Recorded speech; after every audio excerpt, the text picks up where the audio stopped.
என்னுடைய பெயர் ஞானமலர். நான் நாகர்கோவிலிருந்து வாரேன். நான் ஆகஸ்ட் 13ஆம் தேதி வந்து இங்கே முதல் உடன்படிக்கை எடுத்தேன். அதற்கு முன்னதாக ஜூலை மாதம் எனக்கு அந்த பேப்பர், அதாவது கிருபாசனத்தில் உள்ள அந்த உடன்படிக்கை பேப்பர் கிடைத்தது. அப்பொழுதே நான் மாதாவிடம் கேட்டேன், மாதாவே எனக்கு யாரும் இல்லைம்மா, நானும் உங்ககிட்ட வரணும், எனக்கு உங்ககிட்ட பேசணும் அப்படின்னு. அன்னைக்கு நைட்டே மாதா என்கிட்ட வந்தாங்க. நான் அவங்கள பார்த்தேன். மாதா என்னைக்கு நீங்கள் உங்கள் இடத்துக்கு கூட்டி போவீங்கன்னு கேட்டேன். அப்போ அவங்க சொன்னாங்க, ஒன்றும் சொல்லலை. நான் ஆகஸ்ட் மாதம் 13ஆம் தேதி வடக்கன்குளம் ஒரு ஊர் திருநெல்வேலி மாவட்டத்தில், அங்கே மாதா திருநாள் நடந்துட்டு இருந்து பரலோக மாதா, அந்த கோயிலுக்கு போகிறதுக்கு ஆட்டோவில் போயிட்டு இருக்கும்போது எனக்கு ஒரு ஃபோன் வந்து, உங்களுக்கு ஒரு சீட் இருக்குது, நீங்கள் கிருபாசனத்துக்கு போகிறீங்களான்னு. நான் போகிறேன் அப்படின்னு சொல்லிட்டு உடனே ஆட்டோவிலேருந்து திரும்பி வந்தேன். அன்னைக்கு நைட்டு இங்கே வந்தேன். மறுநாள் காலையில் இங்கே வந்து உடன்படிக்கை எடுத்துகிட்டு போனேன். அப்பொழுது எனக்கு 2 பிள்ளைகள், 2 பொம்பளை பிள்ளைகள். எனது கணவர் கிட்னி ஃபெயிலியரில் டயாலிஸ் பண்ணிகிட்டு இருந்தேன். 2018 மார்ச் 9ஆம் தேதி இறந்தாங்க. மூத்த மகளுக்கு 9வது மாதம் வயத்தில் குழந்தை. 2வது மகளுக்கு என்கேஜ்மெண்ட்டு முடிந்திருந்து கல்யாணம் நடக்கவில்லை.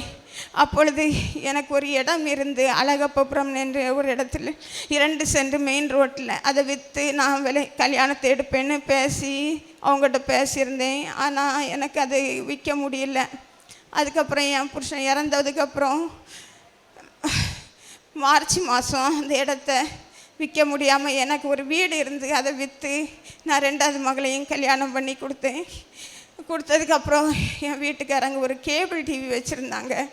அந்த கேபிள் டிவியை நான் பார்த்துட்டு இருந்தேன் 2 வருஷமாக. எனக்கு கால் நடக்க முடியாது. வேலை செய்கிறவங்களும் நல்லா பொய் சொன்னாங்க. எனக்கு வருமானம் கிடையாது, அதை வைத்து தான் நான் சாப்பிடணும். அப்போ என் பிள்ளைகள் சொன்னாங்க, அம்மா நீங்கள் இதை விற்றுருங்க, நீங்கள் வைக்காதுங்க அப்படின்னு சொன்னாங்க. அப்போ நானும் சரிம்மா அப்படின்னு சொல்லிட்டு விலைக்கு ஒரு 9.5 லட்சத்துக்கு நான் அதை விலைக்கு கொடுத்தேன். விலைக்கு கொடுத்து 50,000 ரூபா அந்த பிள்ளைக்கு நகை செய்து போட்டேன், சின்ன பிறந்த பிள்ளைக்கு. மீதி ரூபாயை நான் என் கையில் வச்சுருந்தேன். அப்போ நான் என் பிள்ளைகிட்ட சொன்னேன், இந்த 9 லட்ச ரூபாயை 2 பேரும் வச்சுக்கிடுங்க, எனக்கு மாதம் எனக்கு செலவுக்கு ரூபா தாங்க அப்படின்னு. அவங்க அதை சம்மதிக்கலை, மருமக்கு மாதிரி சம்மதிக்கலை. பிள்ளைங்க படிச்சிருக்காங்க, வேலை பார்க்கல. அப்போ என்ன செய்யணும் தெரியல, வச்சுட்டு இருந்தேன். கையில் காசு, வாடகை வீட்டில் 6,000 ரூபா கொடுத்து வாடகை இருந்தேன். அப்போது எனக்கு என்ன பண்ணேன்னு தெரியல. பேங்கில் போட்டால் எனக்கு 6,000 ரூபா மாதம் கிடைக்காது. அப்போது நான் ஒருத்தங்கிட்ட சொன்ன உடனே சொன்னாங்க, நான் வந்து ரொம்ப வட்டிக்கு வாங்கி ரொம்ப கஷ்டப்படுறேன், எனக்கிட்ட தாங்க, நான் உங்களுக்கு 10,000 ரூபா வச்சு மாதம் தருவேன் அப்படின்னு சொல்லி வாங்கினாங்க. வாங்கிட்டு 2 வருஷமாக ரூபாயை தந்தாங்க. அதுக்கப்புறம் ரூபா தரல. இப்போ அதை நான் கோர்ட்டில் போட்டிருக்கேன். எனக்கு இடமும் அது விலை போகலை. என் வீட்டுக்காரங்க இறந்த அன்னைக்கு எனக்கு அந்த இடத்த வந்து நாங்கள் விலை கொடுத்து வாங்கினது தான். ஆனால் எங்கள் பக்கத்து நிலத்துக்காரங்களுக்கு பாதை கிடையாது. அப்போ எங்கள் இடத்த எடுத்து வச்சுட்டு உங்களுக்கு இடம் கிடையாது அப்படின்னு சொன்னாங்க. நாங்கள் அப்போ அந்த நேரம் போலீஸ் ஸ்டேஷனில் போய் கம்ப்ளைண்ட்டு கொடுத்து அவங்க காம்பவுண்டு சுவர் கட்டதுக்கு தோண்டினாங்க. அப்போ என் வீட்டுக்காரங்க சோம் இல்லாமல் இருக்கும்போது அப்போ நாங்கள் போய் அந்த போலீஸ் ஸ்டேஷனில் அவங்களையும் கூட்டிகிட்டு போய் கம்ப்ளைண்ட்டு கொடுத்தோம். அப்போ அவங்க கெட்ட விடலை என் வீட்டுக்காரங்க. அதுக்கப்புறம் 2-3 மாதம் கழித்து நாங்கள் கோர்ட்டில் போட்டோம் அளந்து தரதுக்கு கோர்ட்லேருந்து ஆள் வந்தால் இவங்க அளக்க விடலை, சண்டைக்கு வந்தாங்க. அதுக்கப்புறம் என் வீட்டுக்காரங்க ரொம்ப முடியாமல் ஆயிட்டாங்க. நாங்கள் திருப்பி அதை ஒன்றும் பண்ணலை. பிறகு மார்ச் 9ஆம் தேதி இறந்த அன்னைக்கு அதில் அவங்க காம்பவுண்டு சுவர் கட்டினாங்க. என்கிட்ட சொன்னாங்க ஃபோன் பண்ணி, இப்படி உங்கள் இடத்துல காம்பவுண்டு சுவர் கட்டுறாங்க அப்படின்னு. நான் ஒன்றும் பண்ண முடியலை, எனக்கு யாரும் இல்லை, 2 பொம்பளை பிள்ளைகள். அதனால எனக்கு கேட்கறதுக்கு யாரும் இல்லை. ஏசப்பாவை தான் நான் எப்பவும் கூப்பிடுவேன். எல்லாத்தையும் ஏசப்பா எனக்கு கூட இருந்தே எல்லாத்தையும் பார்த்துட்டு இருந்தாங்க. அப்போ நான் ஏசப்பாட்ட சொன்னேன், எனக்கு மருமகனுக்கு அப்பா என்னக்கிட்ட சொன்னாங்க, நாங்கள் நேரே போய் அவங்ககிட்ட பேசி பார்க்கோம், அவங்ககிட்ட கொஞ்சம் ரூபாயை தந்துக்கிட்டு நீங்கள் எடுத்துக்கிடுங்கன்னு சொல்லி கேட்க போகிறோன்னு. கேட்க போன இடத்துல அவங்க வந்து என் வீட்டுக்காரங்களை தகாத முறைக்கு பேசிட்டு, இது வேறு விதத்தில் வாங்கின இடம், இது உங்களுக்கு இடம் கிடையாது, நான் ரூபா ஒன்றும் தரமாட்டேன் அப்படின்னு சொல்லி அனுப்பிட்டாங்க. பிறகு நான் கோர்ட்டில் கொண்டு அவங்க மூலமாக ஒரு வக்கீலை பார்த்து கேஸு கொடுத்து 6 வருஷம் முடிஞ்சு இன்னும் கேஸு நடந்துட்டு தான் இருக்குது. இந்த ஜனவரி மாதம் என்னை விசாரிக்கதா சொல்லியிருக்காங்க. மாதாக்கிட்ட தான் நான் சொல்கிறேன், மாதா எப்போவுமே என் கூடலே இருக்காங்க. சகல புனிதர்களும் ராத்திரியாக நான் படுத்திருக்கும் போது அவ்வளோ வரையும் தெரியும், நான் பார்ப்பேன் கண்ணால், எல்லாரும் பார்ப்பாங்க, பேசுகிற மாதிரி இருக்கும், எனக்கு புரியாது. அப்போ நான் ஒரு நாள் பேசும்போது அவங்ககிட்ட சொல்லுவேன், எனக்கு நீங்கள் யாருன்னே தெரியல, ஏன்னா எனக்கு கல்யாணத்தோட நாங்கள் இந்து, என் கல்யாணத்தோடு தான் நான் ஞானஸ்நானம் எடுத்து எனக்கு கல்யாணம் முடிஞ்சு. அப்போ எனக்கு நல்லா ப்ரேயர் பண்ணுவேன், நல்லா பைபிள் வாசிப்பேன், எல்லாம் பண்ணுவேன். ஆனால் யார் புனிதர்கள் யாருன்னு தெரியாது. அப்போ என்கிட்ட சொல்லுவாங்க, பைபிள் எடுத்து வாசிக்க சொன்னாங்க. நான் பைபிள் எடுத்து வாசிக்கும்போது தானியேல் 10ஆம் அதிகாரம் வந்து, அப்போ அந்த 10ஆம் அதிகாரத்தை வாசிக்கும்போது அதில் தானியேல் எனக்காக போரிட மாதிரியும், அவர் 3 வாரம் சாப்பிடாம எதுவும் சாப்பிடாம கவலையிலே இருந்தது மாதிரியும், அவர் அப்படியே கமந்து படுத்திருந்த மாதிரியும், அவரை ஒரு ஆள் வந்து தட்டி எழுப்பி தானியேல் எலும்பு ஏன் இப்படி இருக்கு அப்படின்னு கேட்டு அவர் அது அவங்ககிட்ட சொன்ன உடனே, உனக்கு நான் உதவி பண்ண வந்திருக்கேன், நான் மிக்கேல் சம்மனஸு அப்படின்னு சொல்லி அவங்க இது பண்ணதாட்டு எனக்கு அது எனக்கு கிடைச்ச வசனம். எனக்கு அவங்களா அப்போ நான் எப்பவும் அழும்போது இந்த இடம் எனக்கு இன்னும் முடியலையே, எனக்கு ஒரு வீடு வாங்கணும்னு ரொம்ப ஆசை. ஏன்னா வீடு இல்லைன்னு என்னை ரொம்ப நிறுத்திச்சாங்க. என்னால் வாடகையும் கொடுத்து இருக்க முடியல. அப்போ எனக்கு ஏசப்பா, மாதம்மா எனக்கு இந்த இடத்த விற்று எனக்கு ஒரு வீடு மட்டும் வாங்கிதாங்க, நான் என் உயிர் பிரியது வேற, நான் உங்களை மட்டும்தான் நான் விசுவசிக்க, உங்கள்கிட்டயே நான் ப்ரேயர் பண்ணிவிட்டு உங்கள்கிட்டயே நான் இருப்பேன் அப்படின்னு சொல்லி நான் அவங்ககிட்ட சொல்லி வேண்டிகிட்டே இருப்பேன். அந்த வார்த்தை கிடச்சி அதுக்கப்புறம் ஒரு நாள் ஒரு டேட்டுக்கு தந்தாங்க, 9ஆம் தேதின்னு. அப்போ எனக்கு அது என்னதுன்னு தெரியல, 9ஆம் தேதி மட்டும் சொன்னாங்க. அப்போ நான் இன்னும் திருப்பி கேட்கேன், ஏசப்பா எனக்கு எதுக்கு இது இப்படி இந்த வார்த்தை அப்படின்னு. அப்போ அதில் வந்து 36 மாதம் போட்டிருந்து, 36 மாதம் கழியது வேற உனக்கு வந்து இது வந்து விசாரிக்கிறதுக்கு அப்படி ரொம்ப நாள் இருக்குன்னு அந்த பைபிளை வாசித்தேன் நான். அப்போ எனக்கு அவ்வளோ நாள் வரக்கூடாது, நான் என்னைக்கும் டெய்லி காலையில் எழும்பி சர்ச்சுக்கு போய் வந்து வீட்டில் வந்து ஜோசப் ஃபாதர் 5:30க்கு ப்ரேயர் பண்ணுவாங்க, அதை பார்ப்பேன். அதுக்கடுத்ததை ஒரு காப்பியை போட்டு குடிச்சிட்டு அதுக்கப்புறம் ஃபுல்லாக அவங்க பண்ணுற ஃபுல்லாக அந்த ஒரு இதை தான் நான் கேட்டுட்டு இருப்பேன். 12:30க்கு எழும்பி ஏதாவது சாப்பாடு செய்வேன், சாப்பிட்டு திருப்பி அதே மாதிரி இந்த சாட்சிகள் எல்லாம் கேட்பேன், நல்லா ப்ரேயர் பண்ணுவேன், நல்லா ஃபுல்லாக பைபிள் வாசிப்பேன். எப்பவும் வசனத்தை எடுத்து வாசித்துட்டே இருப்பேன். எனக்கு எப்படியாவது எனக்கு விடுதலை வேணும். இந்த மக்களுக்கு மத்தியில் நான் ஒரு நாள்னால நான் எனக்கு சொந்த வீடு எனக்கு மாதா தருவாங்க, நான் என் பிள்ளைகள்கிட்ட சொல்லுவேன் எனக்கு மாதா தருவாங்க அப்படி. என் பிள்ளைகள்ட்ட சொல்லுவோம், நீங்கள் என்னம்மா இப்படி நினைக்கிறீங்க, அது எப்படிம்மா மாதா கொண்டு தருவாங்க உங்களுக்கு, எனக்கு தருவாங்க, உங்கள் முன்னிலையில் பாரு நான் இருப்பேன் அப்படின்னு. இளைய மகா ஜெர்மனில் இருக்கா, மூத்த மகா அமெரிக்காவில் இருக்கா. அவங்களுக்கு இந்த ஏப்ரல் மாதம்தான் அவங்க பிள்ளைங்களோட போனாங்க. அவர் வந்து கழிஞ்ச ஜூலை மாதம் போனாங்க. 6 மாதம் வேலை இல்லாமல் அங்கேயே ரூபா கட்டி அங்கே அந்த சம்பளத்துக்கு தகுந்தபடி டேக்ஸி கட்டி அங்கே இருக்கக்கூடிய மாதிரி எக்ஸாம் எழுதி பிறகு ஜனவரியில் வேலை கிடச்சிது. வேலை கிடச்சி அவங்க ஏப்ரல் மாதம் பிள்ளைகளையும் 3 பிள்ளைகள் உண்டு, 2 பையனும் ஒரு பொண்ணும். அவள் குழந்தை பிறந்து 5ஆவது மாதத்தில் குழந்தைய எடுத்துகிட்டு அமெரிக்கா அவர் கூப்பிட்டு போனார். அப்போ நான் சொல்லுவேன், எனக்கு ஏதாவது உதவி பண்ணுங்க மக்களே, எனக்கு செலவுக்கு அந்த பொம்பளையும் ரூபா தரல, நான் என்ன பண்ணேன்னு தெரியல, எனக்கு வேறு வழியே இல்லைன்னு. அப்போ அவர் மூத்த மருமக சொன்னாங்களாம், நீ வேலை பார்த்து உங்கள் அம்மாவுக்கு கொடுக்கணும் கூட, என்னால் முடியாது, நமக்கு இருக்கக்கூடிய நிலைமை தெரியும். ஏன்னா அவர் மட்டும்தான் வேலை செய்து கான்ட்ராக்ட் ஒர்க் பண்ணுறாரு, பெர்மனெண்ட் வேலை இல்லை.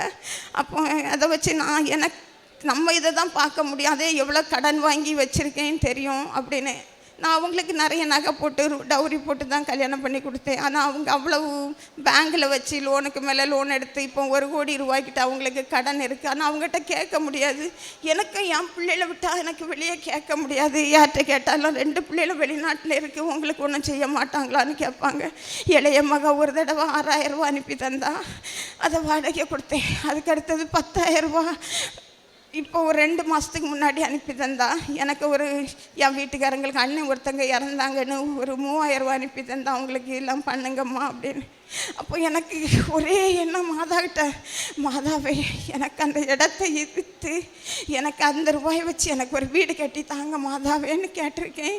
இன்னொன்று, என் பிள்ளைக்கு ஒரு நிரந்தரமான வேலை அங்கே கிடைக்கணும், அவங்க நல்லா இருக்கணும், அவங்க குடும்பமாக அங்கே சிரமமாக இருக்கணும்னு அவர் வீட்டுக்கு அனுப்பி இங்கே ஊருக்கு வா, நீ நான் வேலை செய்து கொஞ்சம் கொஞ்சமாக அனுப்பி நான் உனக்கு தாரேன் அப்படின்னு சொன்னாங்க. நான் வேண்டாம், எசப்பாட்ட வேண்டிட்டு இருக்கேன். எசப்பா அவங்க அங்கே வரக்கூடாது, அவங்களுக்கு நிரந்தரமான ஒரு வேலை அங்கே அவங்க இருக்கட்டும், என்ன ஏசப்பா பார்த்துக்கிடுவாங்க. ஏன்னா எப்பவும் எனக்கு கூடால நான் போகும்போது கோயிலுக்கு வரும்போதும்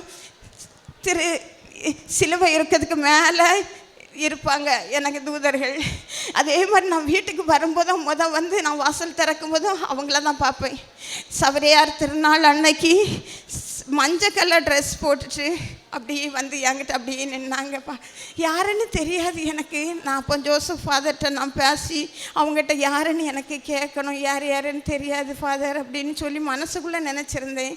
ஆனால் இன்றைக்கி நான் சாட்சி சொல்லுவேன்னு நினைக்கல. மனசுக்குள்ளே உடன்படிக்கை எடுத்த அன்னைக்கே நான் இங்கே வந்து சாட்சி சொல்லணும்னு நினச்சேன். அப்போ அவங்க சொன்னாங்க, உடன்படிக்கை புதுப்பிச்சா தான் நீங்கள் சாட்சி சொல்ல முடியும் அப்படின்னு சொன்னாங்க. இதுக்கிடையில் எனக்கு ஒரு 2 வாரத்துக்கு முன்னாடி நான் தண்ணி காலையில் ஞாயிற்றுக்கிழமை பூசைக்கு போகிறதுக்கு முன்னாடி வெந்நி அடுப்பில் வச்சுருந்தேன் குடிக்கிறதுக்கு.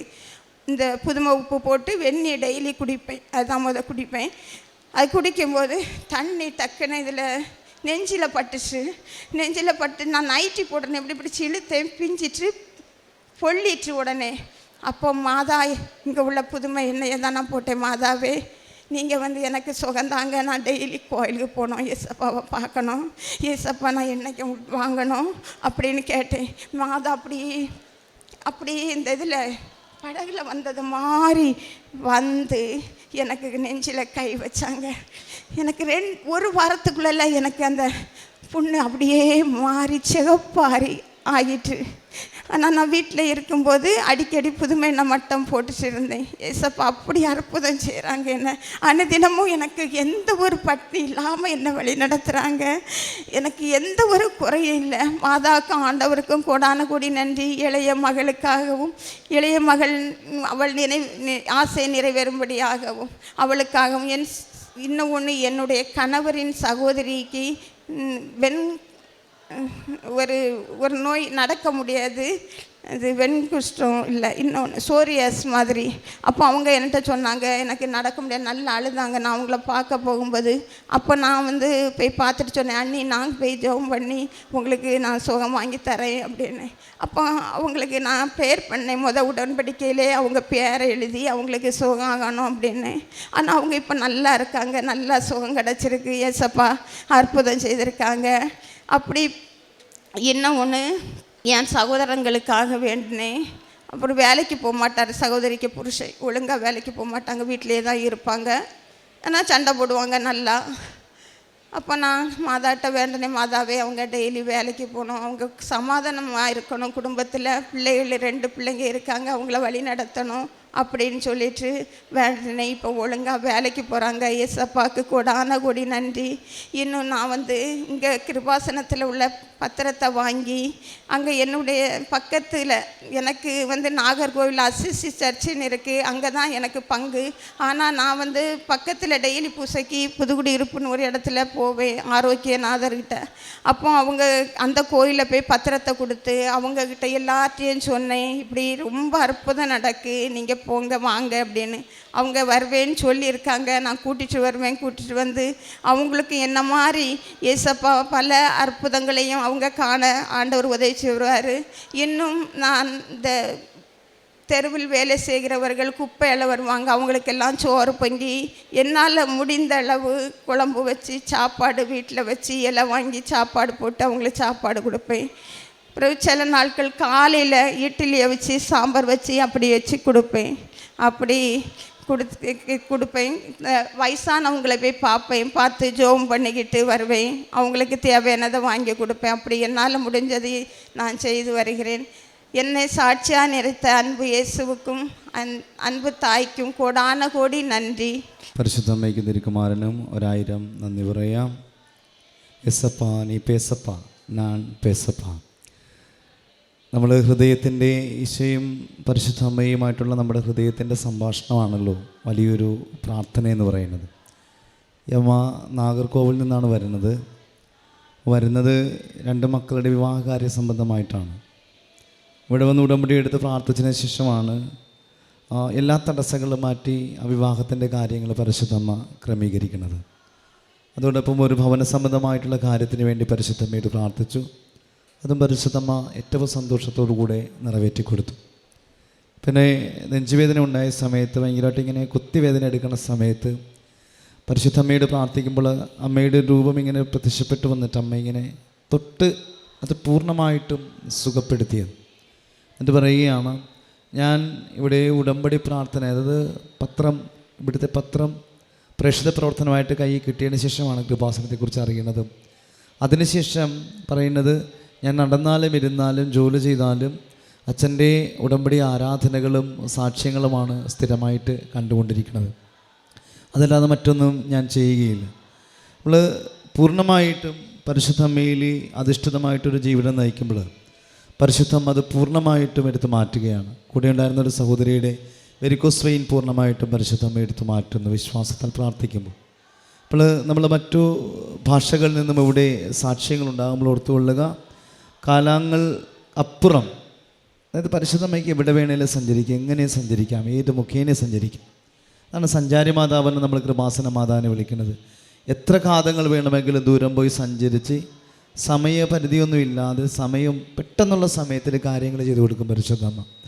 അമ്മയുടെ ഈ വലിയൊരു അനുഗ്രഹത്തിന്, പരിശുദ്ധമ്മയുടെ മധ്യസ്ഥയിൽ നടന്ന ഈ അനുഗ്രഹത്തിന് ദൈവപിതാവിനെ മഹത്വപ്പെടുത്തി കരങ്ങളടിച്ച് ദൈവത്തെ നമുക്ക് മഹത്വപ്പെടുത്താം. അത്യപൂർവ ദൈവാനുഭവങ്ങൾ ഇനി നിങ്ങൾക്കും സ്വന്തം. ഈ യൂട്യൂബ് ചാനൽ ഇതുവരെ സബ്സ്ക്രൈബ് ചെയ്തിട്ടില്ലെങ്കിൽ ഇപ്പോൾ തന്നെ സബ്സ്ക്രൈബ് ചെയ്യുക. ഈ വീഡിയോ ഇപ്പോൾ തന്നെ നിങ്ങളുടെ സുഹൃത്തുക്കൾക്ക് ഷെയർ ചെയ്തുകൊണ്ട് കർത്താവിൻ്റെ പ്രേക്ഷിതരാകുക.